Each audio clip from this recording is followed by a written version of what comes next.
अस्सलामुअलैकुम, सुबह खैर। मैं मुज़म्मिल नज़ीर वेलकम करता हूं आपको अपने YouTube चैनल मन्नो सलवा पर एक नए दिन, नई सुबह, नई रेसिपी के साथ। आज मैं आपके साथ शेयर करने लगा हूं मटन कढ़ाई की रेसिपी, और ये रेस्टोरेंट स्टाइल में है और मैं इसको धुआंधार बनाऊंगा टेस्ट अच्छा करने के लिए। तो चलिए रेसिपी शुरू करते हैं। और रेसिपी शुरू करने से पहले आपसे गुजारिश है कि जिन लोगों ने अभी तक मेरा चैनल सब्सक्राइब नहीं किया, काइंडली मेरे चैनल को सब्सक्राइब कर लें ताकि आपको मजीद अच्छी अच्छी रेसिपीज मिलती रहें। मटन कढ़ाई बनाने के लिए मैंने 1 किलो मटन लिया है। ये 2 अदद प्याज लिए थे, इनको काट लिया है। 5 अदद टमाटर हैं, ये भी काट लिए हैं। ये 3 अदद हरी मिर्च थी, इनको छोटा छोटा चॉप कर लिया है। ये काली मिर्च है 5 से 7 अदद, हल्दी, और ये गरम मसाला है। ये अदरक का पाउडर है, हम अदरक का पाउडर इसमें इस्तेमाल करेंगे। नमक और लाल मिर्च आप हस्बे जायका इस्तेमाल कर सकते हैं। और ये हमारे पास लहसुन है। तो चलिए सबसे पहले इसको प्रेशर कुकर में डालते हैं। ये सबसे पहले हमारे पास प्रेशर कुकर में गोश्त आ गया, प्याज आ गया,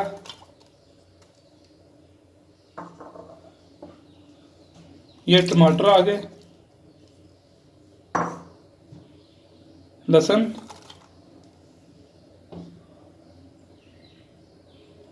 ये अदरक का जो पाउडर है ये सारा डाल देंगे इसमें। ये 1 चम्मच गरम मसाला आ गया, ये 1 चम्मच हल्दी आ गई, ये आधी चम्मच लाल मिर्च आ गई क्योंकि हमने सब्ज मिर्च भी डालनी है, और ये 1 चम्मच नमक आ गया, काली मिर्च आ गई, और ये 1 कप पानी आ गया। अब इन सब चीज़ों को अच्छी तरह मिक्स कर लेंगे इसमें।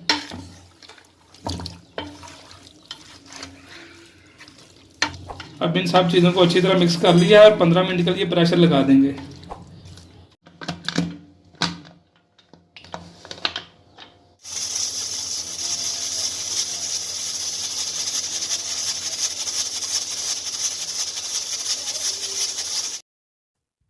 पंद्रह मिनट पूरे हो चुके हैं। गोश्त भी काफ़ी हद तक नरम हो चुका होगा। अब गोश्त को कढ़ाई में पकाएंगे और कढ़ाई में डालने से पहले ये जो टमाटर हैं इनके छिलके उतार लेंगे।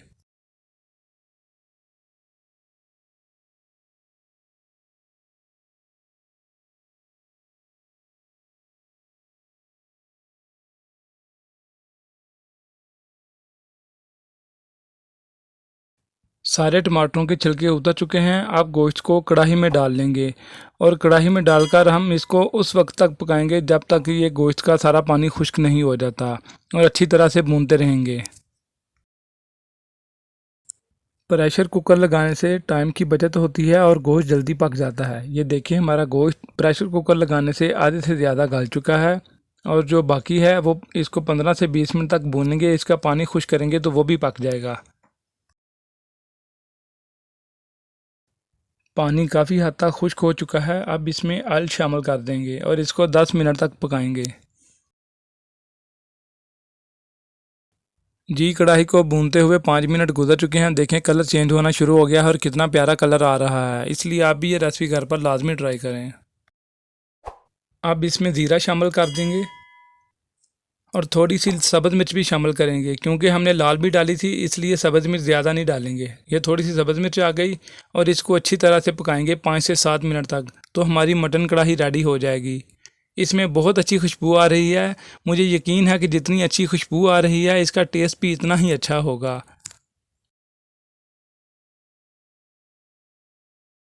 जी अल्हम्दुलिल्लाह हमारी मटन कढ़ाई बिल्कुल रेडी हो चुकी है। देखें कितना प्यारा कलर आया है। इसके टेस्ट को मज़ीद अच्छा करने के लिए इसको कोयले का दम लगाएंगे। तो चलिए कोयले का दम लगाते हैं। कोयले का दम लगाने के लिए मैंने 2 कोयलों को चूल्हे के ऊपर गर्म कर लिया है और इनको मिट्टी की प्लेट में डालकर सालन के अंदर रख देंगे, और इसके ऊपर थोड़ा सा ऑयल डालेंगे और सालन को ऊपर से डाल देंगे। जी दम लगाए 2 मिनट गुजर चुके हैं। लें जी हमारी धुआंधार मटन कढ़ाई रेस्टोरेंट स्टाइल में तैयार हो चुकी है। इसकी खुशबू बहुत अच्छी आ रही है। अब इसको सर्व करने के लिए एक प्लेट में निकालेंगे। ये ऊपर खुशबू के लिए थोड़ा सा धनिया आ गया,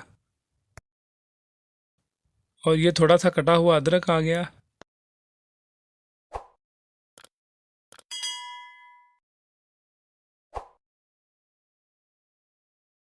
जी हमारी मटन कढ़ाई रेस्टोरेंट स्टाइल में और धुआंधार तैयार हो चुकी है। अगर आपको ये रेसिपी अच्छी लगे तो काइंडली मुझे कमेंट सेक्शन में जरूर बताइएगा। तो मिलते हैं इंशाल्लाह किसी नए दिन नई रेसिपी के साथ, इस उम्मीद पर कि आपका दिन अच्छा गुजरे। अल्लाह हाफिज।